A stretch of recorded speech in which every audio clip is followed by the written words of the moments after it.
శ్రీమతి లత గారి ఆధ్వర్యంలో జూన్ 15-16 తారీఖుల్లో గానగాపురం యాత్ర మధుకరి సేవ సంప్రదించండి.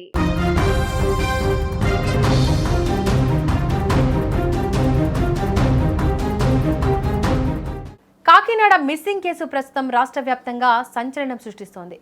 అసలు పాప ఎక్కడుంది అన్న ప్రశ్న పోలీసులను వేధిస్తుండగా ఇప్పుడు కేసులో కీలకమైన పాత్ర పోషిస్తున్న పెంపుడు కుక్క మృతి వ్యవహారం మరో పెద్ద మిస్టరీని తెరపైకి తెచ్చింది. పాప అదృశ్యమైన సమయంలోనే చిన్నారితో పాటు వెళ్లిన పెంపుడు కుక్క కూడా కనిపించకుండా పోయింది. దీంతో ఈ కేసులో ఆ కుక్క ఏమైనా క్లూస్ ఇస్తుందేమో అని అందరూ ఆశగా ఎదురుచూశారు. పాప మిస్ అయిన 3 రోజుల తర్వాత అందరూ ఊహించినట్లుగానే ఆ కుక్క ఇంటికి తిరిగి వచ్చింది. కానీ ఆ కుక్క తీరు అందరినీ ఆశ్చర్యానికి గురిచేసింది. సాధారణంగా యజమానులను చూడగానే సంతోషంగా స్పందించే ఆ కుక్క తిరిగి వచ్చిన తర్వాత చాలా భయంకరంగా ప్రవర్తించింది. అరుస్తూ ఎవరిని దగ్గరకు రానివ్వకుండా వింతగా ప్రవర్తిస్తూ పిచ్చి కుక్కలా మారిపోయిందని స్థానికులు భయాందోళనకు గురయ్యారు.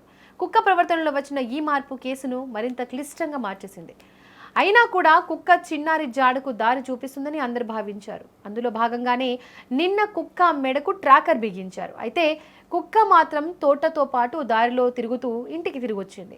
ఆ తర్వాత నిన్న సాయంత్రం నుంచి కుక్క ప్రవర్తనలో మరింత మార్పు కనిపించింది. కనిపిస్తున్న గేదెలపైనే దాడి చేస్తూ వింతగా ప్రవర్తించింది. పరిస్థితి చేయి దాటిపోతుందన్న ఉద్దేశంతో పోలీసులు వెంటనే ఆ కుక్కను పట్టుకుని బోనులో బంధించారు. అయితే ఎంతో కీలకం అనుకున్న ఆ మూగ జీవం బోనులో బంధించిన కొద్ది గంటలకే కుప్పకూలి ప్రాణాలు వదిలింది.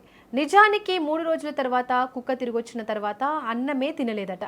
పైగా పోలీసులను గ్రామస్తులను తోటలో చూసి భయాందోళనకు గురై పలువురిపై దాడికి ప్రయత్నించింది. కొన్ని కారణాల వల్ల కుక్క ఎలా ప్రవర్తించిందనేది చూపించలేకపోతున్నాం. కుక్క చనిపోయే ముందు వింతగా ప్రవర్తించడం విస్మయానికి గురిచేసింది.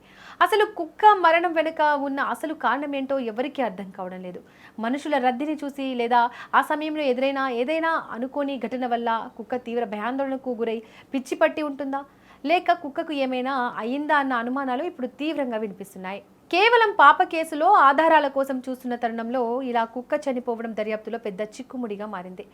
ఆ కుక్క చివరిసారిగా ఎక్కడ తిరిగింది, ఎవరిని చూసింది అన్నది తెలిస్తే పాప జాడ దొరికే అవకాశం ఉండేదని పోలీసులు భావించారు. కానీ ఇప్పుడు కుక్క మరణంతో ఆ ఆధారాలు కూడా లేకుండా పోయాయి. ప్రస్తుతం ఆ కుక్క మృతదేహాన్ని తరలిస్తున్నారు. అసలు దానికి ఏమైంది, దానికి పిచ్చి పట్టి చనిపోయిందా, లేదా ఏదైనా వ్యాధి వల్ల చనిపోయిందా, లేదా వేరే ఏదైనా కారణం ఉందా అన్నది రిపోర్టు వస్తే కానీ తెలియదు. ఏదేమైనా పాప మిస్సింగ్ కేసులో ఈ కుక్క మరణం ఇప్పుడు అందరినీ కలవరపెడుతోంది.